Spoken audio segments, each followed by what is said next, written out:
Is this okay? Yeah, we're going to put it. Where should I put it? Hi everyone, and thank you for coming today. I just want to first acknowledge that we're on the land of the Wurundjeri people of the Kulin Nation. I pay my respects to elders, past and present. My name is Amelia Winata. I'm a curator here at Gertrude Glasshouse. And it gives me great pleasure today to be with Gian Manik for the final day of his exhibition. You own the school. Embrace your responsibility for its legacy. I think there's a lot to unpack with this work, but it probably would benefit us to start with the subject matter, which is a second version of a Caravaggio painting that was painted in 1606. Yeah. So there was a 1601 version, and then Caravaggio supposedly painted it from memory, but with kind of like tweaks. Yeah. And then you have recreated the recreation. Yeah. So I think I was just talking to someone before, not someone Irene, but about that kind of what I guess where the idea came from, and I think with most of my work, that umbrella of like painting is something that I can then sort of locate a research method around, but it sort of shifts probably more due to my attention span, which is like, you know, not the biggest. So I think that like with the, like, you know, whatever I was kind of working on last to this, I was actually watching a film, I think during lockdown, and I didn't finish it. But it was about Vermeer. Yeah, it was about this like forger who painted a fake Vermeer, and it was, the subject was this subject that it didn't actually exist, I'm pretty sure. And then I think I just went on this like MIDI kind of whatever kind of, I think it's like when you put your phone down, you take out the computer, and like that means I'm interested. You know, so I was like, okay. So you got the computer out. Got the laptop out, and then I was just kind of researching about that subject, and I guess it was like an into some kind of painting story. And then, yeah, just thinking about, I don't know, I guess I knew I wanted to sort of copy something, but I didn't know what it was. It wasn't really important, but it was just that the story, I guess, made me, like, my ears perk a bit. And then I thought it was also, yeah, strange that he did two versions, because I get frustrated when someone's going to do something again if I like it. I mean, you've spoken about this at length, Oh. perhaps not publicly, but that you kind of like to paint something or look at a particular subject matter, like here is the idea of the copy, and then now you've done that, you're probably not going to do that again for a while. But I think it would be good, I want to kind of come back to this idea of your painting methodology later on, but maybe just for the audience's sake, it would be good to talk about the differences between the original, the first and second Caravaggio, and how you put your own, or how you see yours different from either. Like the first one is a lot brighter, it has a lot of red in it, and then painting words. Yeah, it's red. And but Jesus looks like Hilary in Today in her Viva reviews, and Jesus looks like a king. I don't. And here is more somber. Yeah, I mean, I think I just was thinking, okay, that I guess the story was there, I was interested. Also, yeah, thinking about commissions, and then also how this person, Caravaggio, copied something from memory, and how that sort of made me anxious because I really like working from images. So I think. But he allegedly copied it from memory. I mean, you well, I mean, he like made drawings and cartoons, studies and all that. Yeah. And also, you know, like obviously using the same models. And the idea also of like patronage and like. Yeah, like so if someone was commissioned and they're like, we really like that one, can you do that? And then that's kind of where I imagine how it did work. But I guess, yeah, thinking, for me it was more just like a visual thing, like I was like, that was more like a character. Well, I was just like, oh, it's a bit more sort of like chiaroscuro, so I was like, I'll go with that one.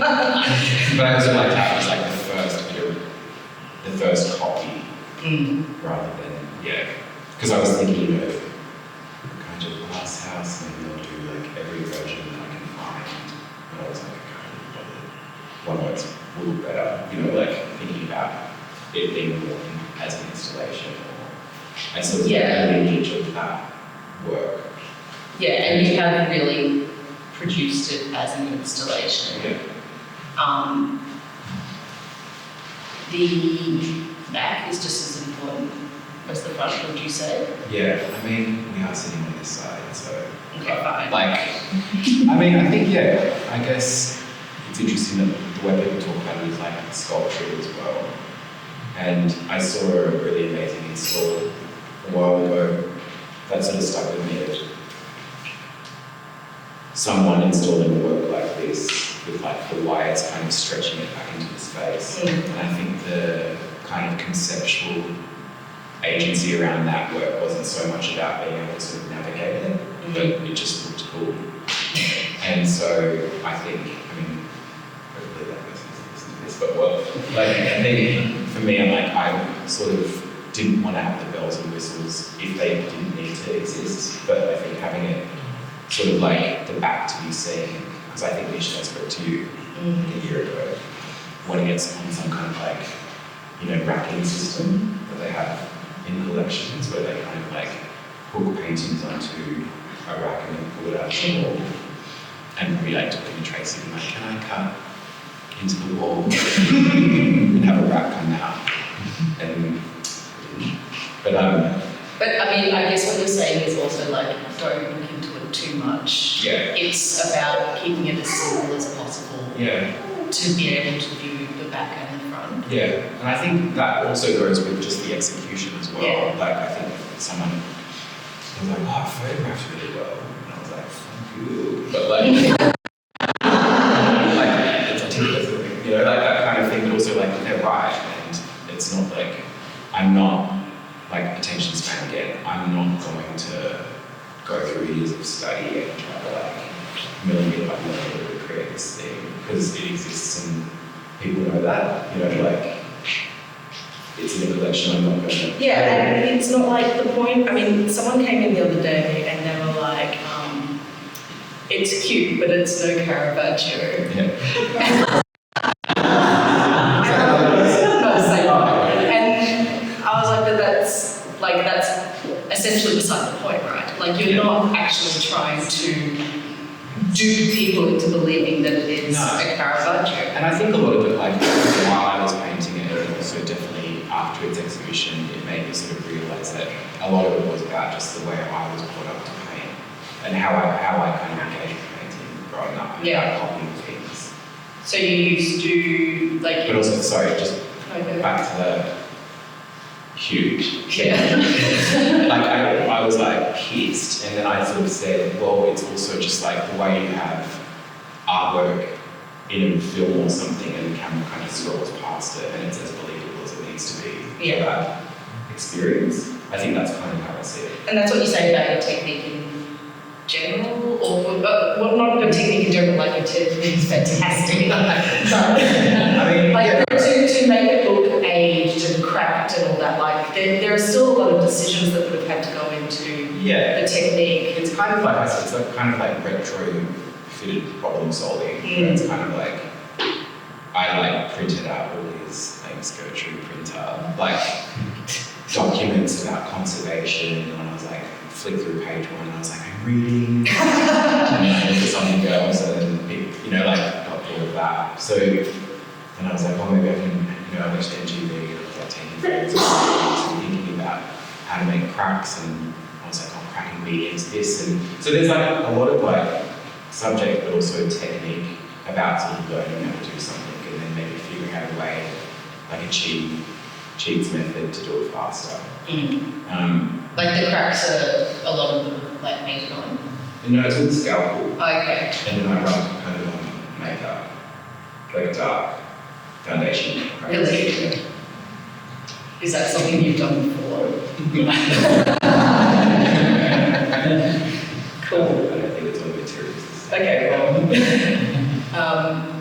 But I guess what I'm trying to come around to is you've taken this painting, it kind of like has this interesting history because it's been doubled already. And there's also the kind of the subject matter of Jesus is kind of in having this meal, Yes. which I know nothing about. I didn't really either. It's when he was like, I'm back, and like.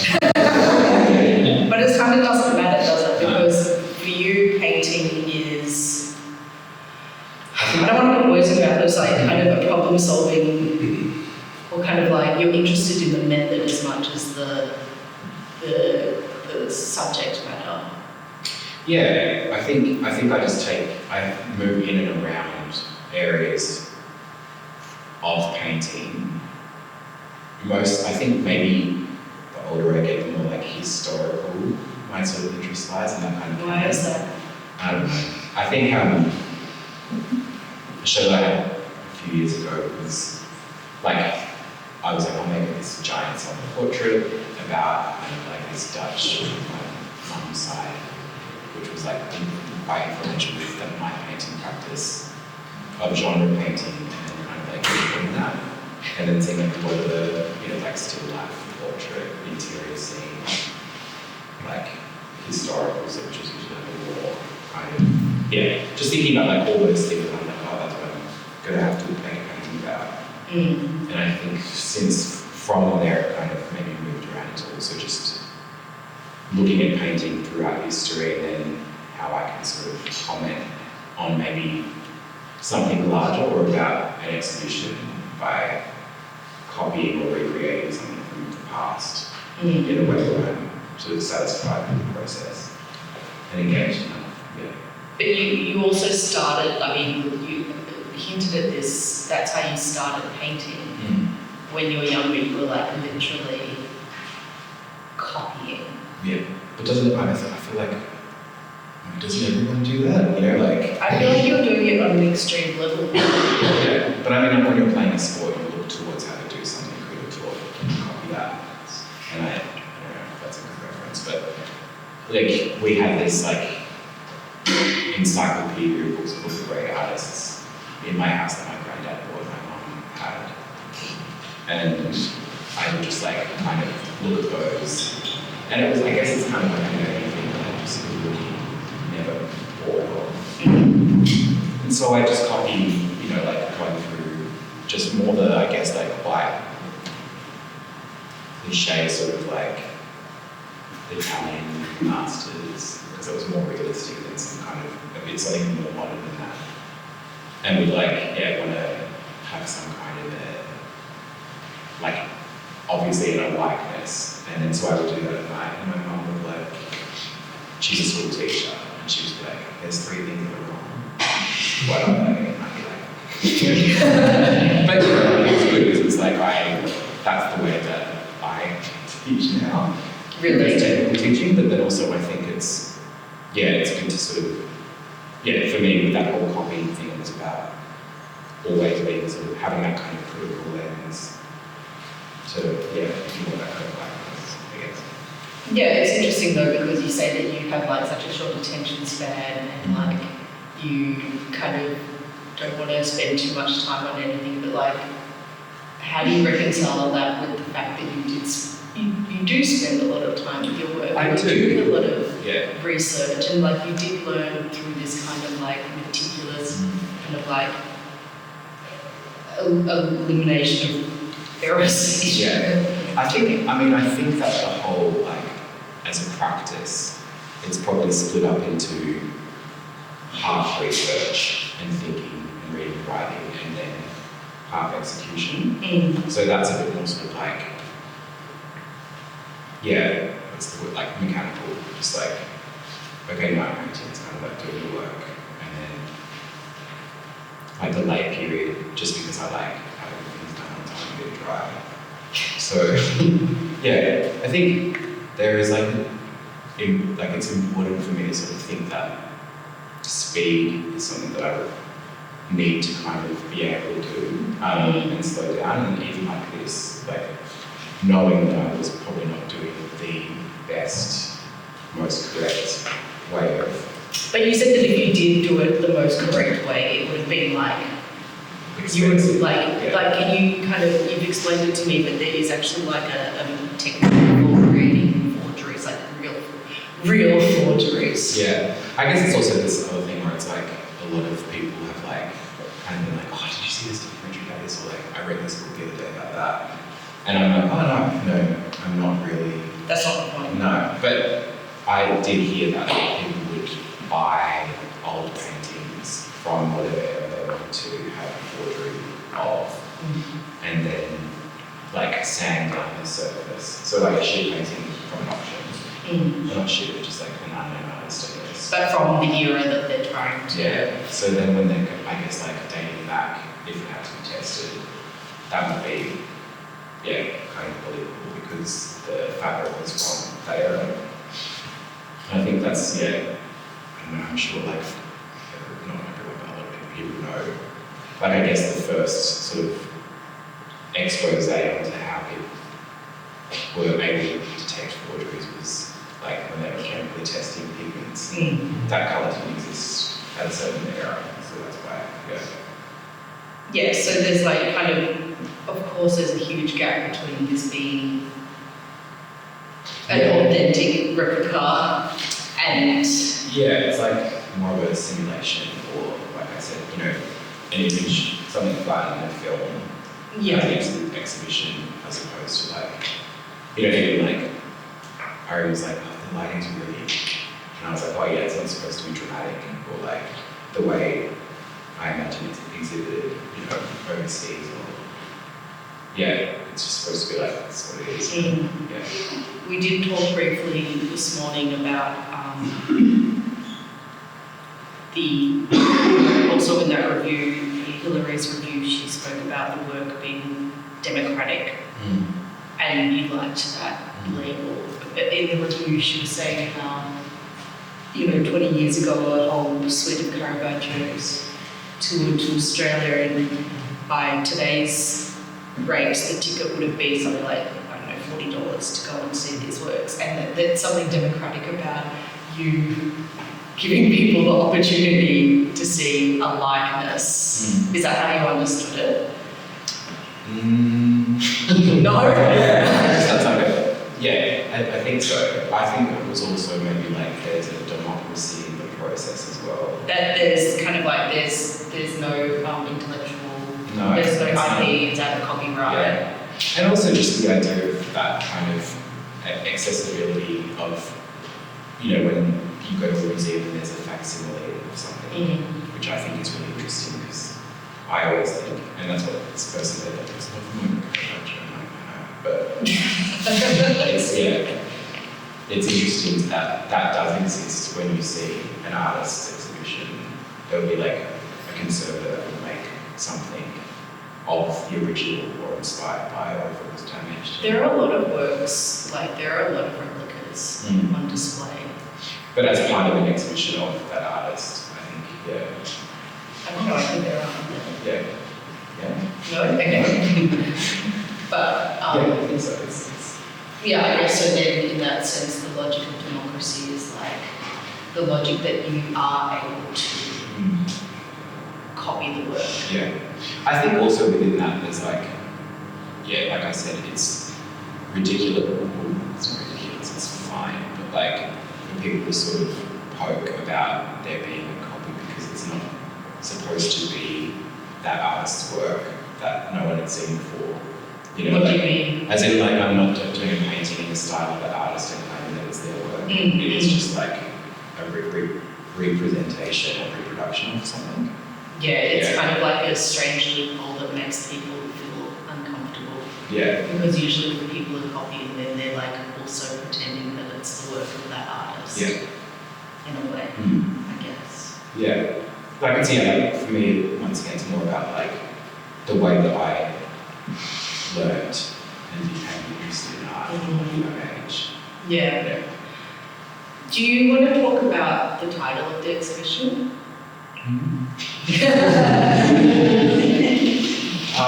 Yeah, like, What does it all mean here? well, it sounds heavy. It's funny because I think that, I guess there's a humour within that. It came from, I feel like I was interested in the title before I knew what even the work was going to be. And it was going to be for another show, which was, I don't want to talk about that. But like, it was for an exhibition. I was watching a Netflix series called Young Royals, which is this like queer, kind of like, not really, I didn't really enjoy it, but I was like, it's gay, I want to watch it. And so it was just about these like, there's like principles and like, anyway, I can't remember what it was called. It's a Swedish drama, and they were kind of going through the hallways of this high school.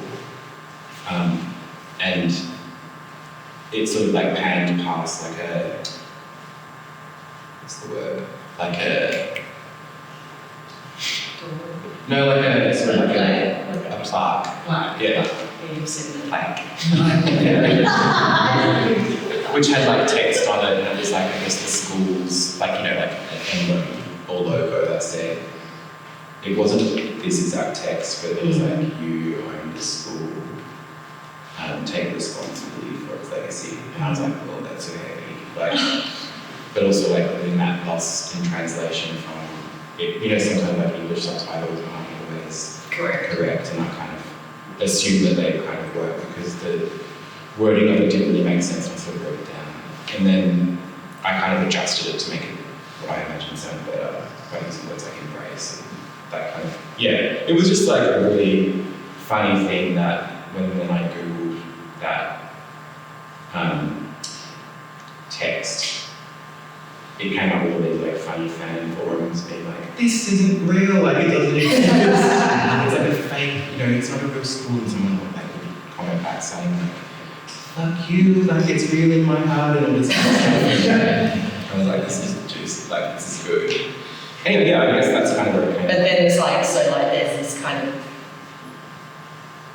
dichotomy, not dichotomy, but like tension between the real and the fake. Yeah, but then also I guess like if you, that it didn't exist, but then it was like this sort of quiet, maybe all there was, you know, maybe this is during lockdown too, and like giving advice to a friend, and I was like, don't say you, say me. And you know, I was talking about someone fighting, and I was like, wow, it's such an aggressive like phrase, like you doing this, take your, you know, like. So you own the school, embrace your responsibility. Yeah, I found this super aggressive, and I also thought that was kind of interesting that it was kind of like educational, but I guess that's how I sort of related it back to, you know, this like canon of art history, painting and legacies, copying, that kind of, yeah.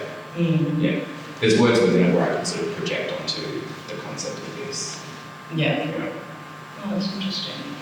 Is Yeah. Guess if I'm No. So what would you call this phase of your career? If this is the copy phase, what would you say? What are you like? Okay, so it's not over. No, it's not over. Okay, but you get bored pretty quickly, and you like to move on rather quickly. And you've got your food fetish show coming up. Which is, so for your New Zealand show coming up, you painted a huge canvas of feet in water with the little fish that eat the skin. Yeah.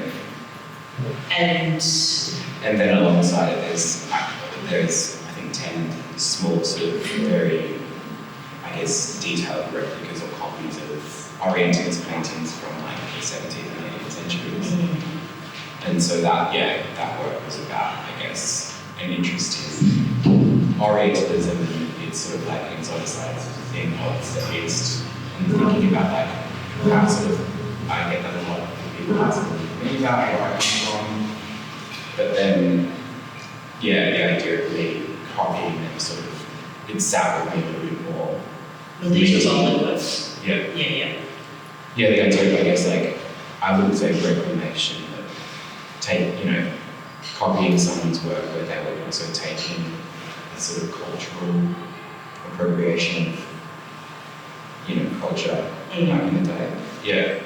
And then the feet. So these are paintings that were painted by colonial settlers or white artists. Yeah, so like when you see Dutch and British painters that would travel and paint people like in like bathhouses and like in markets and snakes everywhere and stuff like that. So it's like the height of Orientalist painting. And they're beautiful paintings, but also doing a lot of research on those I didn't feel, obviously there's a lot of like critical texts about that, but it seemed like when you look at the collections that kind of house these, they're like, this is our Orientalism section, and I'm like, whoa. Maybe, but it's like, it doesn't seem to be a problem within a lot of these like big institutions. It's just like a given that there's that kind of collection as part of. And for reference, the feet are like also supposed to be this like, I guess, not binary, but like didactic to the small Orientalist paintings, where when I was at the residency in Bali, I was sort of like taking photos of people sort of going on holidays and tourism. Mm-hmm. And I sort of saw that as like a very similar experience as that sort of painting practice in the past. Mm-hmm. So sort of people going to like infinity pools and having cocktails all the time. Yeah, like that exploitation of culture that continues. Yeah, and having these fish that like bred to be starved so that they could be skin. Are they really? Yeah, and I'm like, that's really not okay. Weird. But yeah, so there's like these tiny things, these big things. And so just so everyone knows, how big is the painting? It's massive. It's like 3.5 by 6 meters, 5.5 meters. Yeah. You've permanently. Really like stained the floor blue. Yeah, apologies to anyone at my next studio. It's okay, it just adds character. But it strikes me then that there's kind of like, I don't know, I'm just trying to like think about it. I know I'm like creating labels here with like phases, but you were talking about composition also the other day, how like you were saying that you're like kind of wanting to look at composition or. Yeah, so I think, I guess like moving on to the next thing, which is our last question. Maybe looking at more sort of classical ways of composing images, and then copying those, but then having, once again, sort of like images that I take or find from the internet. So like, Herodotus, Bosch, kind of triptychs or something that kind of have this like, flattening of what composition is, so there's no sort of formula background and everyone's like, which I think was reminding me of sometimes ways that I was composing images in paintings that I've done before, where they're like more collage and there's no sort of like edge that exists. Yeah, there's like an all-over composition and no like vanishing point. I guess it's like a field, like the surface kind of can continue. So it sounds like you're ahead. Maybe I'll open it up to the floor if anybody has any questions. Yes, Kate? I'm thinking a lot about value and the art market and particularly in relationship to painting, auction houses, and how the original is always something that everyone's copying after instead of original. And the relationship between something that's an original painting and value seems to be a heightened thing within that context. Firstly, is this worth for sale? And is this, do you see this as a Gian Manik copy and original? And how do you then understand this work in the context of systems of value within the art market, if that makes sense? Because I think it has a very interesting relationship. Yeah. Does that make sense? Yeah. Yes. Number 1. 2, I don't think it's an original. I feel like anything that I kind of create in my mind makes it mine. So it is an original of mine, but it's not, and I think it's funny thinking about words and just like the way people use copy, forgery, and I'm not sure if I sit with any of them as like a whole kind of, this is what it is. Like I think it's kind of a bit more soupy than that. You know, like I think it can operate in different ways for in different readings. So that was a vague answer. Number 3, what's its lever in relationship to something that's so dominant in the art market and painting, you know, but I might be saying that. Yeah. I think, I mean, it's funny because I feel like, I don't know if it's like an anecdotal response, but like, something happened to me when I was like, so I think that I'd seen like the Mona Lisa so much when I was growing up. And I remember going to the Louvre with my mum when we went to Paris, and she was just like, and I was like really excited. And then I just became so fatigued being there. And then I remember seeing it from like ages away from all these people, and I was like, I don't need to get any closer than that. And you know, like for me, that was like, I'd seen it so much, I can imagine what it looks like close up, it gets bigger, you know, like, it was like something that, you know, it's like didn't happen to the Eiffel Tower, I'm like, we don't need to get any closer than that. So I think that a lot of that also has to do with just the way that I personally can talk of my consumption of things, which is kind of like, I think that I get what I want out of something and then I move past it. But so I sort of kind of think that the value is subjective, and the way that I see that operate with historical originals, I don't know if I have like an utmost respect for it. Like I'm just like, Yeah, it's really interesting. There's a reference to the way it's holding this space as the only work too. So what I find interesting keeps flipping registers for me. And I think that's something that's unique. I think that's something that's actually really interesting about this work. Flipping registers because of the installation, or just in terms of how it kind of sits, and even this idea of a copy artist makes me think, is there such a thing as a copy artist? Is a real artist, and are we all copying? You know, it sort of raises a lot of those questions. I think the front and back. Is it played between what's seen and perhaps what's seen and not what's seen? But then it also holds the kind of reverence, the position centrally held in the gallery. So it's not, I don't think it's trying to force one position or another, but I enjoy it. I think it keeps opening up questions. And I think also, like, if you get close to the back, it's like, don't get too close. You know, like, I know that, you know, like, you can look like that's a mine cut done by like a circular saw. It's not like a hand, you know, there's these things that, like, it's like, I don't know if that's an interesting enough reference, but there's, I was going to go, I just thought, I was like, oh, it's kind of like when I bought these like fake feet. I'm not really into feet, by the way. But years ago, I bought these rubber hobbit feet. So I was like, that's really funny. I don't know when I'll ever use the word, I'm just doing that. But it's kind of like that, like, it's like a prop that you sort of see far away and it's good enough, you know. I think that's a lot of this is about that, like, good enough. And I think that there's not, I don't see that as a problem. I'm trying to like have these sort of like hierarchies of back to value as well. It's like you're a collector or a cleaner, like you just kind of grab at what you need and then you're not worried about extracting every single.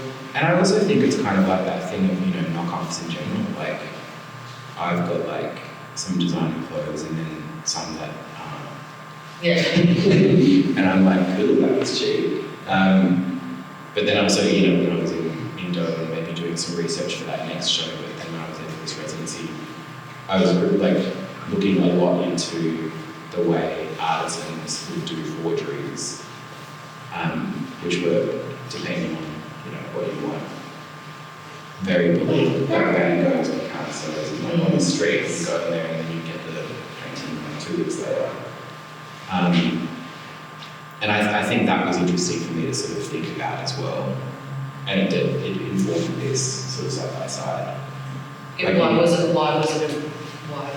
so interesting? Because it's like, why would you want something that looks so real when you know it's not the real thing? Like it can't be. I think it's fine that it's more just. I think it's just funny that someone's like has like a replica of a Van Gogh in their kitchen. That's what I'm saying. It's like it's in your kitchen. Of course, it's not the real thing. Yeah, I know, but then also like like the Mona Lisa blinds. Like it's just like these things that sort of hold some kind of importance of kind of cultural capital that is sort of thrust into everyday life. But it's also like there's an attitude of like how dare you extract this cultural capital. I don't see it as a problem. I think it's more funny and interesting. I don't think but I think that a lot of people do find it to be a problem. And I think that's what's so interesting about the question of the forgery. Because it's like I think you're kind of working beyond that language. Like for you it's not about a forgery, there's like kind of like a third space of. And maybe that's where that democracy comes in as well. Yeah. And a humour around the practice that kind of, takes and borrows. Yeah, exactly. It's not the binary of real and fake. Yeah. I was going to say, so I guess like Caravaggio, to begin with, was making a representation of a scene which may have not been real. Yeah. Obviously, his interpretation, so it's like maybe the first iteration of creating a representation, and then our interaction with seeing images only online, so there's the interaction of a copy there. But I was trying to think that maybe a copy, because painting itself isn't trying to be a copy that much. It's maybe, do you see it more as like just representation or like a mimesis versus a copy entirely? I think so. I think that's kind of even saying these words over and over again in interviews or talking to people. Really, like, I don't know if that's the right word anymore. And I think that's, I think it's more just like an exercise into painting practice about learning how to do something in a certain way. And regardless of what, because I was talking to Irene again, I think, being like, it could have been any artist or any kind of recognisable image. And I think that's maybe almost where some of the research was, like me Googling like what's the most famous image and like kind of like pick and choose the one that I wanted to look at as well rather than the first one that came up. But I don't know if that answers that question. I don't know. Maybe. I'm into it. We probably have time for one more if anyone else has a question. I've got a quick question. Two-part question. Another work, and there's obviously been a lot of acquisitional interest in the work, which I think is right. Thanks. But for you, looking at how you sort of builds on from what Kate was suggesting about presentation of the work, and it's intended as a singular gestural in space. In the case of this, say, a Barclay institution, for example, like how much would you like to kind of control the kind of structural kind of presentation of that work within that institution, like in terms of, presentation of mind, mirror the way that we presented it here. And as a follow-on question from that, how would you feel in the case that say, for example, a regional institution purchased the work, loved it, and didn't never want to present it as a freestanding object, and also wanted to go down a further path of having it presented within a big kind of gold gilded frame and kind of like hung to the wall and kind of stuff. This kind of thing, you as the artist as kind of as responsible for it. Yeah. Gold gilded frame, no. Everything else, whatever. Like, it's not mine anymore. It's theirs. They own it. So, like, they can do whatever they want with it. I think that, and that's not me, like, being like, whatever, but, like, it isn't mine, It's my work, but also it's not my work, especially with this. So, I think that I could probably say, this is how I would see it somewhere, and it would probably just be like that. But then I'm like, it could be, like, in a glass case, or it could just be like freestanding on something, I guess this is the way that I see it. So it would be ideal that it would be seen like that again. But also I'm like, and there wouldn't be anything else in the room, and you know, like, but I think, yeah, I guess also in terms of like, I thought about this the other day, like, in terms of it being sort of conserved, like, it's fine because then the people that are really good at making it look better if something if it's destroyed in some way, you know. But and yeah, and I guess if someone wanted to frame it and not show the back, like I said, it's not mine anymore. So if they wanted to not show the front and frame it from the back, that's fine too. Institutions take over. Yarns. Cool. Well, thanks, Gian. There's 13 more minutes of the exhibition. So I encourage everyone to really have a look at the painting. Thanks.